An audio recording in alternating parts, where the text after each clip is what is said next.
Hello दोस्तों, कैसे हैं आप सब। राम जी की पाठशाला में आपका बहुत बहुत स्वागत है। उम्मीद करता हूं आप सब अच्छे होंगे और आपकी तैयारी बहुत ही बढ़िया ढंग से चल रही होगी। हम लोग लेखपाल के लिए और वीडियो के लिए ग्राम समाज एवं विकास को समझ रहे हैं और बहुत बेहतर तरीके से समझ रहे हैं।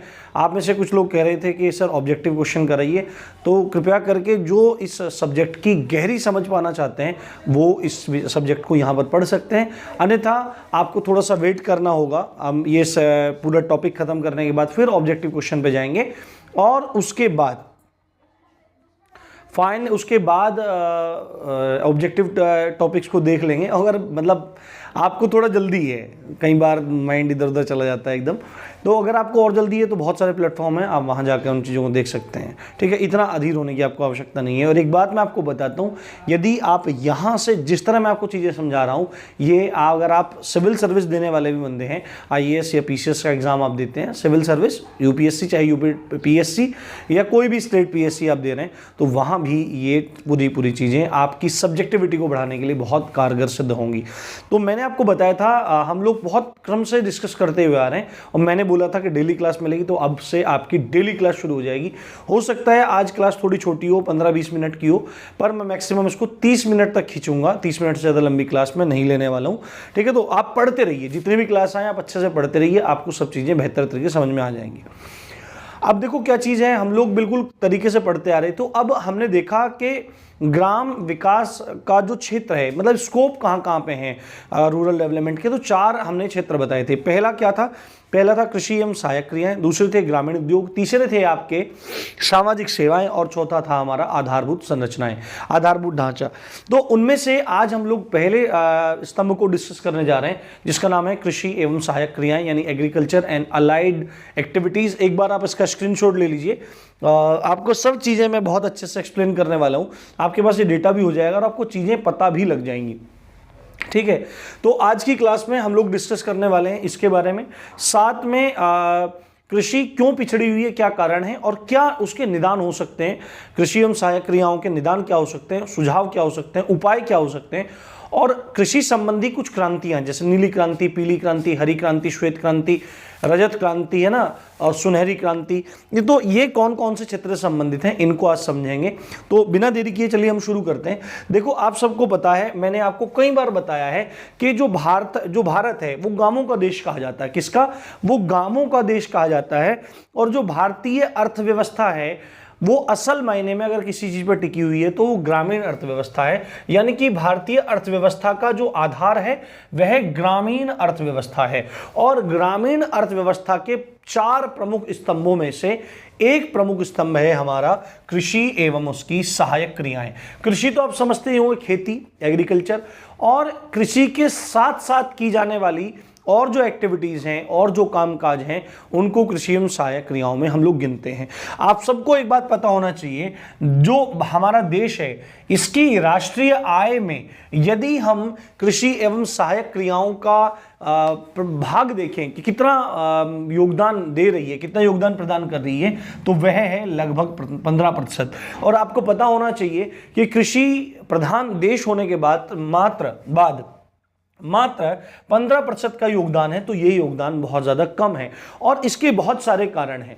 ठीक है, बहुत सारे कारण हैं, उन कारणों पे भी चर्चा करेंगे। बट उन कारणों पे चर्चा करने से पहले इन सभी क्रियाओं के बारे में जान लेते हैं कि भाई क्या है ये क्रियाएं। ठीक है, ये सब चीज़ जान लेते हैं। राष्ट्रीय आय का 15% किससे आता है? कृषि एवं सहायक क्रियाओं से आता है। अब कृषि एवं सहायक क्रियाओं का जो क्षेत्र है वो काफ़ी विस्तृत है, परंतु अगर मुख्य बिंदुओं में इसको उतारना हो तो आप देख सकते हैं कृषि एवं सहायक क्रियाओं में पहला जो बिंदु है वह है कृषि। एग्रीकल्चर तो आ ही गया है। और आपने एक चीज नोट की होगी कि जहां पर कृषि होती है, जहां पर खेती होती है, जो किसान होते हैं उनके घर में आपको पशुपालन 101% देखने को मिलेगा। ऐसा कोई भी घर नहीं होगा कि जिस घर में खेती होती होगी और उस घर में पशुपालन ना होता हो। इवन पशुपालन आपके शहरों में भी पशुपालन होता है। तो कृषि संबंधी जो है ना, कृषि पर आधारित है, कृषि के सहयोग से चलने वाला है। तो दूसरा क्षेत्र है हमारा पशुपालन एवं डेयरी उद्योग का। क्योंकि देखो, पशुपालन होगा तो डेयरी उद्योग भी अपने आप ही पल्लवित, पुष्पित हो रहा होगा, क्योंकि गाय है, भैंस है, बकरी है, है ना, आपका जो भी है, मुख्य तो गाय और भैंस ही है। तो गाय और भैंस होंगी तो दूध भी होगा, दूध होगा तो घी भी होगा, दही भी होगा, मक्खन भी होगा, पनीर भी होगा, क्रीम भी होगा और तमाम तरह के उत्पाद होंगे। तो कृषि एवं सहायक क्रियाओं में पशुपालन एवं डेयरी भी है। आपको एक चीज पता होनी चाहिए, पशुगणना 2019 के मुताबिक भारत में विश्व के सर्वाधिक मवेशी पाए जाते हैं। मतलब कि विश्व का सबसे ज्यादा लाइव स्टॉक रखने वाला अगर कोई देश है तो वह हमारा देश है, भारत देश है। सबसे ज्यादा मवेशी पाए जाते हैं। और अगर बात की जाए भैंसों की, अगर बात की जाए भैंसों की, है ना, बफेलोज की बात की जाए तो कितनी भैंसें हैं, तो विश्व के पास जितने प्रतिशत है, विश्व के पास 100% है, तो उनमें से अकेले भारत के पास लगभग 57% भैंसें हैं, जो पूरे विश्व की भैंसों की जनसंख्या के आधे से भी अधिक है। और अगर मतलब पूरे भारत के पास 57% है पूरे वर्ल्ड के मतलब दृष्टिकोण से। और अगर भारत में भी देखा जाए तो पूरे भारत में जहां जहां भैंसें पाई जाती हैं उसमें भी सबसे अधिक भैंसें पाई जाती हैं हमारे यूपी में। पूरे भारत का 25% यानी 1/4 भैंसें उत्तर प्रदेश में पाई जा रही हैं। उसके बाद गायों की बात की जाए तो गायों की बात की जाए, विश्व का टोटल जो गोधन है, मतलब गाय हैं, बैल है, उनका 16% भारत में पाया जाता है। तो आप देख रहे हैं कि कितना बड़ा प्रतिशत है मवेशियों का जो भारत में है। तो इसीलिए पशुपालन एवं डेयरी उद्योग भी भारत में एक बहुत बड़े स्तर पर है। और आपको मैं एक बात बता देता हूं, क्योंकि डेयरी उद्योग में अब धीरे धीरे क्रांति आ रही है। आपने देखा ये क्रांति शुरू हुई गुजरात से, अमूल शुरू हुआ, आनंद शुरू हुआ और धीरे धीरे अब स्टार्टअप्स आ रहे हैं। देखो, इन चीजों को आप जो पढ़ रहे हैं उनसे खाली नौकरी के पर्पस से मत पढ़िए, अपने ज्ञान बढ़ाने के पर्पस से पढ़िए। क्योंकि आपको देखो, अब एक सच्ची बात यह है, बिल्कुल आप एग्री करोगे, एक सच्ची बात यह है कि वैकेंसी निकल रही है, इतनी भरने वाले हैं इतने, तो जॉब तो इतनों को ही मिलेगी। ठीक है, थोड़े थोड़े कहीं के चिपक जाएंगे, पर सभी लोग गवर्नमेंट जॉब में नहीं जा पाते, तो उनको कुछ ना कुछ करना होता है। तो यदि व्यक्ति ढंग से पढ़ लेता है चीज़ों को तो उसको सब चीज़ पता होती है, उसको फील्ड्स दिखाई देते हैं, उसमें रिसर्च करके वो फिर आगे जा सकता है। बट और अच्छा खासा पैसा कमा सकता है। इतना तो गवर्नमेंट जॉब में भी नहीं मिलता है। गवर्नमेंट जॉब का तो एक खुमार अब समाज में चढ़ा हुआ है, पर अब धीरे धीरे ये खुमार भी उतरने वाला है, क्योंकि अब लोग लाखों करोड़ों रुपए कमा रहे हैं छोटी छोटी उम्र में।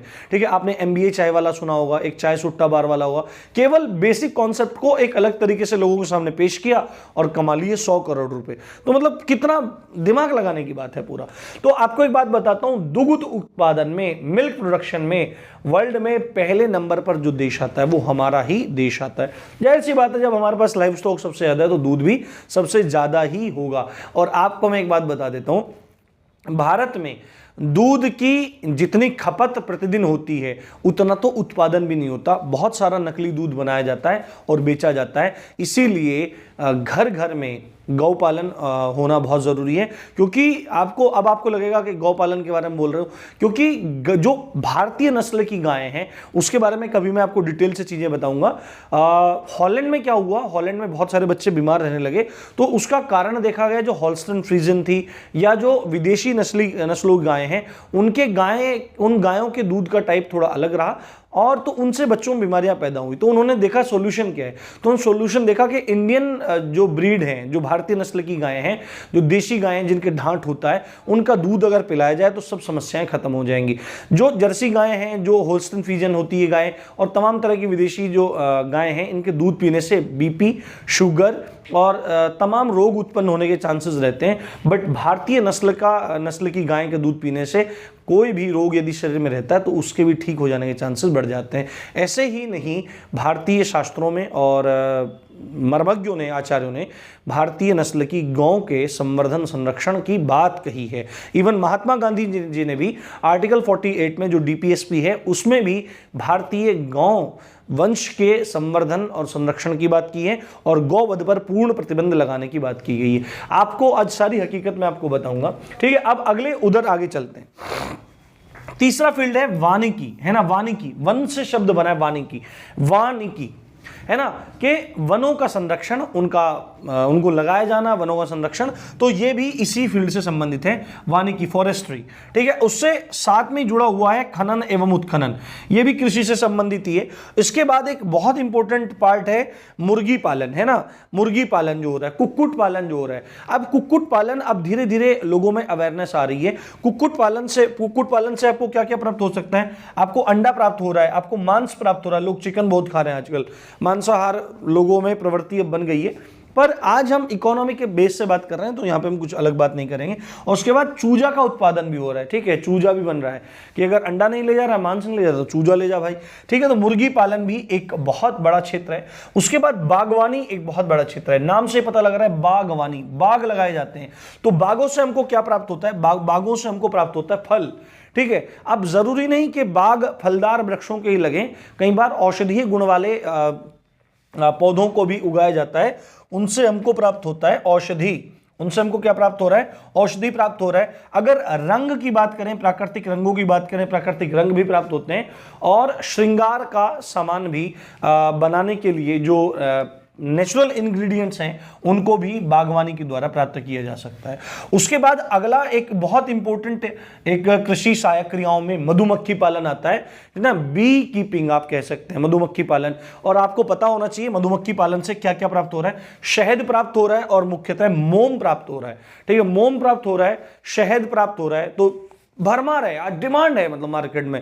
अब देखो, भारत की जनसंख्या इतनी कि आप सप्लाई नहीं कर सकते। यदि आपके खेत हैं तो आप इनमें से कुछ चीजों को बनाइए। अब देखो, किसानों की आय दोगुनी करने की बात जो आती है, ठीक है, तो सरकार अपनी तरफ से इंप्लीमेंटेशन कर सकती है, बट जब तक किसान वैज्ञानिक पद्धतियों से अवगत नहीं होगा, किसान जब तक अवेयर नहीं होगा, किसान को जब तक कृषि शिक्षा नहीं मिलेगी, किसान को जब तक फील्ड नहीं बताए जाएंगे, किसान को जब तक अवसर नहीं दिखाए जाएंगे, तब तक ऐसा कुछ नहीं होगा। और सरकारें, केंद्र सरकार हो चाहे राज्य सरकार हो, अपने अपने स्तर पर सब कार्य करती हैं, परंतु जो प्रशासनिक तंत्र है, वह प्रशासनिक तंत्र भ्रष्ट होने के कारण या अयोग्य होने के कारण उन योजनाओं को, उन स्कीम्स को, उन कार्यक्रमों को, उन प्रोग्राम्स को धरातल तक नहीं पहुंचा पाती है। तो धरातल तक पहुंचाने के लिए आपके पद को चुना गया है, किसको? लेखपाल को। लेखपाल किसानों का अधिकारी होता है, तो आपको ये सब चीजें उनको बतानी चाहिए यदि आप बनेंगे, मतलब जब बन जाएंगे। और यदि आप किसान हैं तो इन चीजों को करो आप। ठीक है, जेली प्राप्त होती है, एक मधुमक्खी के विष को इकट्ठा किया जाता है ना, मधुमक्खी के विष को इकट्ठा किया जाता है। और आपने देखा होगा, वीडियो आप इसकी देखो, मैं बहुत ज्यादा सर्च करता हूं ऐसी वीडियोस के लिए जिनसे मेरे को नॉलेज मिलता है यूट्यूब पे। तो मैंने एक वीडियो देखा था, मतलब कई लाख रुपए किलो, मतलब मिलता, कई लाख रुपए किलो बिकता है विष जो होता है। और वो किस में काम आता है? कैंसर के उपचार में काम आता है, बहुत सारी औषधियां बनाने का काम आता है, क्योंकि आयुर्वेद कहता है विषस्य विष औषधम, विष ही विष की दवा है, लोहा लोहे को काटता है, यही बात है। आपने देखा होगा जितने भी आप मेडिसिन ले रहे हैं वो सब एक तरह से विष ही है। ठीक है, वो जहर ही है, तो वो जाके बॉडी में दूसरे जहर को काट रही है। ठीक है, तो ये चीज प्राप्त हो रहा है। रेशम उत्पादन किया जा सकता है, रेशम हो सकता है। उसके बाद भेड़ और सुअर पालन। ठीक है, भेड़ और सुअर पालन। ठीक है, अब आजकल लोग क्या मानते हैं कि भेड़ पाल रहा है तो भाई फलानी जाति का होगा, सुअर पाल रहा है तो फलानी जाति का होगा। अरे भाई, यदि आप एक आर्थिक सोच के साथ देख रहे हैं, अगर आप अर्थव्यवस्था के साथ देख रहे हैं, तो आपको इन चीजों पे कोई भी विचार नहीं करना चाहिए।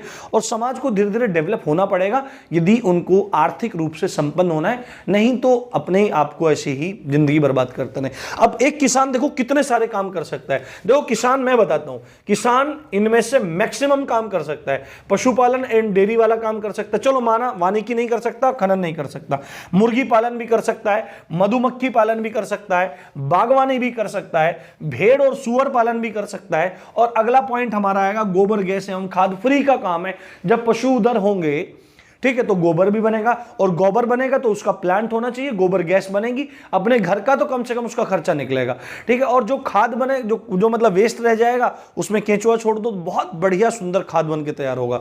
तो ये सारी चीजें। अब देखो, भेड़ और सुअर पालन से, भेड़ से हमको ऊन उत्पादन हो सकता है। ठीक है, सुअर से हमको क्या मिलेगा? सुअर से, भेड़ और सुअर से हमको मांस मिलेगा। आपको एक बात बताता हूं मैं, मांस उत्पादन के या आप कह लीजिए निर्यात के मामले में ब्राजील के साथ मिलकर, ठीक है, भारत का पहला नाम है। अहिंसा परमो धर्म, ऐसी उक्ति कहने वाले देश का पहला स्थान है मांस निर्यात में। ठीक है, दूध में भी है और मांस निर्यात में भी है। और आपको सुन के बहुत दुख होगा, जो देश सदा गौ माता की पूजा करता है और अपने लिए आदरणीय मानता है, वेदों में भी जिसके लिए अघन्या शब्द का प्रयोग किया हुआ है। अघन्या कहते हैं कि किसी भी स्थिति में वध करने, मतलब वध नहीं किया जा सकता। अघन्या कहते हैं जिसका किसी भी स्थिति में वध नहीं किया जा सकता। तो अघन्या, एक सेकेंड जी। तो आप देखो बीफ प्रोडक्शन में, बीफ कहते हैं सीधे सीधे गौमांस को, गाय का, बैल का, बछड़े का, इनका सब का मांस, और इनके उत्पादन में आज भारत पहले नंबर पर है। इनके उत्पादन में आज भारत पहले नंबर पर है। ठीक है, तो अब ये थोड़ा सा एक अलग पक्ष हो जाता है, पर ये बात सोचने की है। तो ये टोटल फील्ड निकल के आते हैं हमारे कृषि एवं सहायक क्रियाओं से। हमको क्या क्या यहां से प्राप्त हो सकता है, ये चीज हमने देख ली है। अब देखो, ये जो फील्ड्स हैं हमारे पूरे के पूरे, इन फील्ड्स में जितना भी काम हो रहा है उनसे केवल 15% का ही सहयोग आ पा रहा है। और यदि इन फील्ड्स को बढ़ावा दिया जाए तो हम कितना अच्छा कर सकते हैं, हम कितना बेहतर कर सकते हैं। देखो, स्वरोजगार क्या चीज होती है। आज के टाइम में लोग बीटेक करके आ रहे हैं, लोग बहुत बढ़िया बढ़िया एजुकेशन लेके आ रहे हैं और वो खेती में जा रहे हैं। खेती करना कोई दिक्कत नहीं है, यदि आपके घर में खेती है तो आप लाखों करोड़ों से कमा सकते हैं। बट आपको तकनीकी शिक्षा, कृषि शिक्षा प्राप्त होनी चाहिए और आपको ये सारे विकल्प पता होने चाहिए, तो आप बहुत सारी चीजें कर सकते हैं। आप नहीं कर रहे हैं तो आप यदि कल को अधिकारी बनते हैं तो अपने जिले में इनको मतलब इनिशिएट कर सकते हैं, इनको लगा सकते हैं। अब क्या प्रॉब्लम्स आ रही हैं, वो क्या प्रॉब्लम है जिनकी वजह से कृषि एवं सहायक क्रियाएं नहीं बढ़ रही हैं, और उसके बाद देखते हैं क्या इनका उपाय हो सकता है, किस तरह से चीजों को सुधारा जा सकता है। सहायक क्रियाओं को जानने के बाद अब हम देखते हैं कि कृषि और सहायक क्रियाओं के राष्ट्रीय आय में 15% ही मात्र सहयोग या हिस्से की बात अगर की जाए तो भागीदारता इतनी कम क्यों है। क्या कारण है कि आज आजादी के 7 दशक बाद भी कृषि एवं उसकी सहायक क्रियाओं का जिस गति से विकास होना चाहिए था उस तरह से विकास नहीं हो पाया है। तो उसके बहुत सारे कारण हैं। तो यदि देखो इन कृषि एवं सहायक क्रियाओं के पिछड़ेपन की बात की जाए तो इसके विभिन्न कारण हो सकते हैं। ठीक है, इसके विभिन्न कारण हो सकते हैं। एक बार आप इसका स्क्रीनशॉट ले लीजिए, इसके विभिन्न कारण हो सकते हैं। ठीक है, और मैं उधर से शुरू करता हूं उसके कारणों को। तो सबसे पहली बात तो एक सबसे बड़ा कारण यह है कि कृषि या उसकी सहायक क्रियाएं क्यों बढ़ नहीं रही हैं। उसका कारण यह है, सबसे पहली बात है छोटी जोतें होना। छोटी जोतें होना मतलब कि किसान है और उसके पास भूमि कितनी है, 1 बीघा है, 2 बीघा है, 5 बीघा है, तो उसमें एक्चुअली वो अपना खर्चा ही चला पाएगा, वो एक बहुत बड़े स्तर पर उत्पादन नहीं ले पा रहा है। ठीक है, बहुत बड़े स्तर पर उत्पादन नहीं ले पा रहा है, उसके कारण भी देखेंगे। पर कृषि का विकास इसलिए नहीं हो रहा है कि छोटी जोत बहुत ज्यादा है। और अगर किसी व्यक्ति के पास खेत हैं तो उनकी चकबंदी ठीक से नहीं हुई है। ठीक है, चकबंदी का मतलब क्या होता है, देखो चकबंदी का एक मोटा मोटा आपको चीजें बता देता हूं। चक किसको कहते हैं, चक कहते हैं किसी भूमि के टुकड़े को, खेत के टुकड़े को चक कह देते हैं। ठीक है, चक कह देते हैं, इस तरह से खेत तो पूरा हो गया। और मानो क्या है कि राम कोई है, किसी गांव में रहता है, उसकी 2 बीघा भूमि गांव के इस तरफ है, 2 बीघा भूमि गांव के दूसरी तरफ है, 2 बीघा भूमि गांव के उस तरफ है और 2 बीघा भूमि गांव के दूसरी तरफ है। तो 4 जगह उसको जाना पड़ता है। तो 4 जगह वो जाएगा तो पूरी की तरह अच्छी तरह वहां पर वो काम नहीं कर पाएगा, ठीक से सब चीजों को मैनेज नहीं कर पाएगा। और क्या पता उधर की भूमि का स्वभाव कैसा हो, वो अम्लीय हो, क्षारीय हो, कौन से तत्व की कमी है, सब तरह का अलग अलग हो, तो वो उतनी चीजों को मैनेज नहीं कर पाएगा। तो चकबंदी में होता क्या है कि उसकी सारी भूमि को एक जगह लाके इकट्ठा कर दिया जाता है। वो जहां भी चाहता है या जहां भी प्रशासन चाहता है, जहां पर भी आपकी तहसील चाहती है, वो चकबंदी के माध्यम से क्या करते हैं, ये 2 बीघा, वो 2 बीघा, वो 2 बीघा उठा के सारी की सारी यहां मिला देंगे। जहां पे उसकी 2-2 बीघा थी, 8 बीघा थी, वो सारी मिला के 8 बीघा एक जगह बना देंगे। उसको कहते हैं चकबंदी। यानी कि अब जो पहले जो जोत छोटी थी वो जोत बड़ी हो गई है। तो छोटी जोत होना और चकबंदी का जो अभाव है, ये एक प्रमुख कारण है। दूसरा है, जो सबसे बड़ा कारण मैं मानता हूं या कोई भी व्यक्ति मानेगा, वह है कृषि शिक्षा का अभाव। यानी कि किसान जो है उसको बस ये पता है कि खेत में जाना है, खुदाई करनी है, बीज बोना है, निराई गुड़ाई करनी है, पानी देना है, खाद डालना है, बस इतना ही उसको पता है। इसके अलावा उसको ना ये पता कि मैं मतलब कौन सा बीज मैं प्रयोग करूं और कौन सी पद्धति मैं प्रयोग करूं, कौन कौन से यंत्र मैं प्रयोग करूं, कौन सा किस समय में पानी दूं, कौन सी सिंचाई के तंत्र का मैं प्रयोग करूं, कौन सी सिंचाई के टाइप का मैं प्रयोग करूं। और इसके साथ में अब देखो कृषि का अभाव है, अब जब कृषि शिक्षा का अभाव है तो उसको ये भी आइडिया नहीं है कि भाई मैं इस खेती के साथ साथ इसमें मिक्स फार्मिंग भी कर सकता हूं। मिक्स फार्मिंग बहुत चल रही है आजकल। मिक्स फार्मिंग में क्या होता है कि उसी खेत में क्या लगा रखा है, कोई प्लांट लगा रखे हैं और उसी के साथ में दूसरा प्लांट लगा रखा है। जैसे आजकल केला और अमरूद लगा देते हैं, केला अमरूद पपीता ऐसे लगा दिया, मिक्स फार्मिंग कर दिया। तो ये सब टेक्निक्स हैं, ये सब कहां से आएंगी? इस तरह से क्या होगा, कम भूमि में ज्यादा उत्पादन हो जाएगा। तो व्यक्ति जो किसान है वो बहुत ज्यादा मतलब अपने पैसे को बढ़ा सकता है, अपनी आय को बढ़ा सकता है। तो कृषि शिक्षा का अभाव है, उसको पता ही नहीं है कि बागवानी क्या होती है। पशुपालन का तो पता है, डेयरी का भी है, चलो गांव में दूध बेच लिया, अपना घी बेच दिया, मट्ठा बेच दिया, ठीक है, जो भी काम कर दिया। बट ना तो उसको बागवानी पता, ना वानिकी पता, ना रेशम के बारे में पता है, ना उसे अन्य किसी जो सहायक क्रिया है उसके बारे में पता है। तो ये एक चीज है इंपॉर्टेंट। तीसरा इंपॉर्टेंट कारण है किसानों में वैज्ञानिक पद्धति का अभाव। यानी किसान जानता ही नहीं है कि भाई यार मुझे खेती किस पद्धति से करनी चाहिए। बहुत सारी पद्धतियां हैं। पहले तो क्या होता था कि आज मतलब किसान क्या है, किसान ऐसे मतलब गेहूं अगर डालना है तो ऐसे मुट्ठी भरेगा और ऐसे बिखरता चला जाएगा, ऐसे पूरे खेत में ऐसे डालता चला जाएगा। अब उसको मतलब ये बात है कि उन सबसे प्लांट उगेंगे, पर जब उतना ही उत्पादन हम कम बीज डाल के ले सकते हैं तो इतना बीज बेकार करने की क्या आवश्यकता है।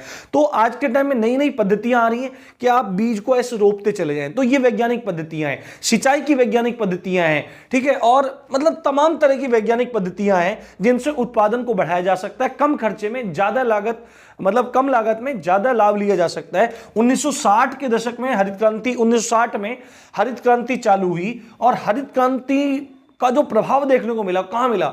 अमेरिका में, यूएस में, फ्रांस में, जर्मनी में, इन देशों में हरित क्रांति का दबदबा छा गया, तो आतंक मच गया बिल्कुल पूरा, इतना उत्पादन हुआ। पर फिर भी आज भी भारत का लगभग 1/3 किसान ही इस तरह की पद्धतियों को जानता है और उस तरह से खेती कर रहा है। जो किसान इस तरह से खेती कर रहे हैं या सहायक क्रियाओं में भाग ले रहे हैं वो बहुत अच्छा धन कमा रहे हैं। तीसरा है उपज का उचित मूल्य न मिलना। अब मान ले किसान ने क्या काम कर दिया कि भाई उपज लेके चला गया बेचारा, अब उसका उचित, अब लागत आई उसकी 10 रुपए, ठीक है, अब उसको मुनाफा मिलना चाहिए। अब उसका जो माल है वो 20 में बिकना चाहिए, बिक रहा है वो 11 में, 12 में, तो क्या मतलब लाभ होगा? कुछ भी नहीं होगा। तो इसमें बहुत बवाल हुआ था, ये मैटर आपको कभी समझाएंगे, ठीक है। तो ये देखो मतलब जो किसान वाला था, एमएसपी वाला मुद्दा था, वो कभी बताएंगे आपको। तो उपज का उचित मूल्य न मिलना। तीसरी बात है सिंचाई व्यवस्था तथा तंत्र का अभाव। मतलब कि बहुत सारे क्षेत्र आज भी ऐसे हैं जहां पर क्या मिलता है, जहां पर केवल आपका बारिश के सहारे ही चीजें चलती हैं, पर वहां पर पहुंचाया जा सकता है, नहर तंत्र को पहुंचाया जा सकता है, रजभाई को पहुंचाया जा सकता है, बहुत तमाम साधन है। तो सिंचाई और व्यवस्था, जो सिंचाई तंत्र है वो बहुत उन्नत नहीं है, इसलिए खेती पे प्रभाव पड़ रहा है। उसका बात है कृषि यंत्रों तथा तकनीकों का अभाव, ठीक है। आज के टाइम में तकनीक आ रही है नई नई, क्या जो मतलब किसान है महाराष्ट्र वगैरह में, राजस्थान, महाराष्ट्र में और मध्य प्रदेश के कुछ क्षेत्र में आजकल आर्टिफिशियल इंटेलिजेंस को यूज किया जा रहा है, रोबोट्स को यूज किया जा रहा है खेती के काम को देखने के लिए। बहुत सारी टेक्निकल मतलब क्रांति हो रही है। तो तकनीक का अभाव बहुत सारे किसानों में है। आज कृषि यंत्रों का है, मतलब अपने बैलगाड़ी से ही सब काम हो रहे हैं, ठीक है। आज मतलब आप देखो कि जो खेतों में गेहूं कटता है, चावल कटता है, ठीक है, धान काटा जाता है, तो लोग ऐसे दांती से लेके काटते हैं। पर एक नया आविष्कार क्या हो गया, एक डंडा लगा दिया, उसके सामने घूमता हुआ ब्लेड लगा दिया, उस पर इधर कवर कर दिया, ऐसे मतलब कि 1 घंटे में वो 2-3 बीघा उड़ा देगा, इतना काट सकता है। तो ये रिवॉल्यूशन है, ये मतलब आधुनिक कृषि यंत्र हैं, तो इनका सहायता ले सकता है। तो अब क्या करेगा, अब गेहूं काटने के लिए 10-20 मजदूरों को लगाएगा, फिर उनको दे देगा, जबकि वो काम अकेला ही कर सकता है मात्र 2-3 हजार रुपए के उपकरण में, और वो उसको सालों साल काम में आएगा। उसके बाद है केंद्र एवं राज्य की योजनाओं का धरातलीभूत ना होना, धरातल तक पहुंचती नहीं है। प्रशासनिक तंत्र इतना खराब है, शासनिक तंत्र इतना खराब है, मंत्री खा जाएंगे, विभाग के अधिकारी खा जाएंगे, निचले स्तर पर खा जाएंगे, उसको क्या मिलेगा, ठन गोपाल के भाई ये योजना है, ले बस इसका नाम ले और मजा ले तो। और उसके बाद है उन्नत बीज तथा उर्वरक का अभाव। बहुत अच्छे बीज नहीं मिल रहे हैं जो बहुत अच्छी उत्पादकता पैदा करें, ठीक है, उनमें रोग कम हो पौधों में, फसलों में, और उर्वरक की वो उपलब्धता नहीं है, उपलब्धता है तो उस उन्नत लेवल का नहीं है। तो ये तमाम कारण हैं जो कृषि एवं आपकी सहायक क्रियाएं आज भी भारत में पिछड़ेपन को प्राप्त हैं। अब इनका समाधान क्या हो सकता है उसके बारे में हम लोग डिस्कस। इस पिछड़ेपन को दूर करने के समाधान पे बात की जाए तो कुछ ज्यादा नहीं है। अगर सरकार और प्रशासन और व्यक्ति भी इस चीज के लिए थोड़ा जागृत हो जाए, किसान भी जागृत हो जाए, तो इन चीजों को दूर किया जा सकता है। और व्यक्ति की आय को बढ़ाने के साथ साथ इस कृषि एवं सहायक क्रिया के क्षेत्र का जो भागीदारी है, जो हिस्सेदारी है, वो राष्ट्र में बहुत ज्यादा बढ़ जाएगी। सबसे पहली जो इंपॉर्टेंट चीज है कि कृषि शिक्षा का प्रचार एवं प्रसार किया जाए, अनिवार्य रूप से किसानों को कृषि शिक्षा दी जाए, ठीक है, और उत्साहित ज्यादा ज्यादा बड़े स्तर पर करना चाहिए, कार्यक्रम चलाने चाहिए और लोगों तक इस चीज की पहुंच करनी चाहिए कि आप कृषि शिक्षा यदि लेंगे तो आपको बहुत लाभ इसमें होने वाला है। साथ में किसानों को बताया जाए कि भाई आप वैज्ञानिक पद्धति सीखें, कि भाई वैज्ञानिक पद्धति क्या है, आपको कब पानी देना है, कितना आपको फर्टिलाइजर डालना है, किस सिंचाई व्यवस्था का प्रयोग करना है, किस क्षेत्र में आप रह रहे हो, कैसे आपके मृदा का प्रकार है, सब चीजें सीखें, वैज्ञानिक पद्धति सीखें, नई टेक्नोलॉजी सीखें, आर्टिफिशियल इंटेलिजेंस का यूज करें, आधुनिक कृषि यंत्रों का प्रयोग करें। तो ये सब के बारे में अवेयरनेस फैलानी चाहिए। साथ में सहायक क्रियाओं के का प्रशिक्षण कराना चाहिए, उनका ज्ञान देना चाहिए कि भाई तुम खेती तो करते हो, देखो तुम्हारे क्षेत्र में ये चीजें हो रही हैं, तुम पशु पाल सकते हो, तुम डेयरी चला सकते हो, भाई तुम्हारे यहाँ पे गोबर ज्यादा हो रहा है तो तुम्हारे यहाँ पे तुम गोबर गैस लगा सकते हो, खाद का बिजनेस कर सकते हो, मतलब तमाम चीजें बता सकते हो। तुम्हारे पास भूमि बहुत पड़ी हुई है तो इसमें खाली भूमि में कुछ उपज हो नहीं रही है तो तुम बाग लगा दो, ऐसे मिक्स फार्मिंग कर लो, ये कर लो, मतलब तमाम चीजों का प्रशिक्षण होना चाहिए। इंपॉर्टेंट बात है अधिकाधिक वित्तीय सहायता होनी चाहिए और इनके लिए बैंकों की व्यवस्था होनी चाहिए जो समय समय पर बिना किसी कठिनाई के किसानों को, व्यक्तियों को लोन प्रदान करे। तो ऐसी योजनाएं तमाम चल रही हैं, पर और भी ज्यादा इस पर ध्यान दिया जाना जरूरी है। अब सबसे और उससे इंपॉर्टेंट बात है कि जो उपज हुई है, जो उत्पादन हुआ है, उसका उचित मूल्य मिले और यदि खुदा ना खास्ता कुछ गड़बड़ हो जाए तो उस फसल का बीमा भी मिलना चाहिए। फसल बीमा योजनाएं चलनी चाहिए। फसल बीमा योजनाएं बहुत सारी चल रही हैं, पर 2016 से जो सर्वाधिक प्रचलित है और जो सबसे बढ़िया काम कर रही है वो 2016 में भारत सरकार ने एक प्रधानमंत्री फसल बीमा योजना को निकाला था, वह योजना अभी चल रही है। तो अगर ये सब कामों पे बहुत अच्छे से ध्यान दिया जाए तो कृषि एवं सहायक क्षेत्रों के पिछड़ेपन को दूर किया जा सकता है। और अब बस 2 मिनट में आपको बता देता हूं कि कौन सी क्रांति किससे संबंधित है। एक बार आप इसका स्क्रीनशॉट ले लो, फिर आप मेरे को कहते रहते हो, देखो पढ़ाने की धुन में मेरे को कुछ याद रहता नहीं है भाई, तो एक बार आप उनको देख लो, क्रांतियों को एक बार देख लीजिए, आप स्क्रीनशॉट ले लीजिए, ठीक है। देखो भाई बहुत मेहनत लगती है और बड़ी जान लगती है, बड़े डेडिकेशन से पढ़ाने का मन करता है। बस आप लोगों की शिकायत ये है, आप लोग लाइक तक नहीं करते हो भाई। प्लीज़ वीडियो को लाइक तो कर दिया करो और वीडियो को मैक्सिमम आप शेयर करो, ठीक है। आप चिंता मत करो, पढ़ के जाओगे ना, याद रखो किसने पढ़ाया था, ठीक है। तो अभी आप एक बार स्क्रीनशॉट ले लिए होंगे। एक और नीली क्रांति है ना, मैंने क्रांति को शॉर्ट में लिख दिया, नीली क्रांति, ब्लू रेवोल्यूशन। तो ये है आपकी मछली या मत्स्य पालन से, मत्स्य से संबंधित। उसके बाद है आपकी सिल्वर रेवोल्यूशन, ये आपकी अंडे से संबंधित है। उसके बाद है आपकी व्हाइट रेवोल्यूशन, ये आपके दूध से संबंधित है। उसके बाद है आपकी ग्रीन रेवोल्यूशन, ये है खाद्यान्न से संबंधित, खाद्य अन्न यानी कि ऐसा अन्न जिसको खाया जाता है, यानी गेहूं और चावल से संबंधित, मुख्यतः गेहूं और चावल से संबंधित है, गेहूं और चावल संबंधित है। उसके बाद आपकी येलो रेवोल्यूशन है यानी कि पीली क्रांति, खाद्य तेल यानी खाए जाने वाले तेल और तिलहन से संबंधित है। उसके बाद आपकी पिंक रेवोल्यूशन है, पिंक रेवोल्यूशन है आपकी प्याज यानी ओलियन और जो झींगा मछली होती है उससे संबंधित। उसके बाद आपकी ब्लैक रेवोल्यूशन है, ब्लैक रेवोल्यूशन जो है वो आपकी पेट्रोलियम संबंधित है। उसके बाद है आपकी धूसर क्रांति, है ना, काली क्रांति के बाद धूसर क्रांति यानी ग्रे रिवोल्यूशन, ग्रे रिवोल्यूशन संबंधित है उर्वरक से, फर्टिलाइजर से संबंधित है। और उसके बाद है आपकी गोल्डन रेवोल्यूशन, ये आपकी बागवानी, ठीक है, फल और शहद से संबंधित है। तो आपको ये बहुत अच्छे से याद रखनी है, ये चीजें आपको एग्जाम में जरूर टकराएंगी। उम्मीद करता हूँ सारी क्लास आपको अच्छी लगी होगी, पसंद आई होगी, मजा आया होगा। अच्छे अच्छे कमेंट के माध्यम से आप बता सकते हैं। इसी अच्छी बात के साथ आप देख रहे थे राम जी पाठशाला, मैं हूं राम भारद्वाज। जय हिंद, जय भारत।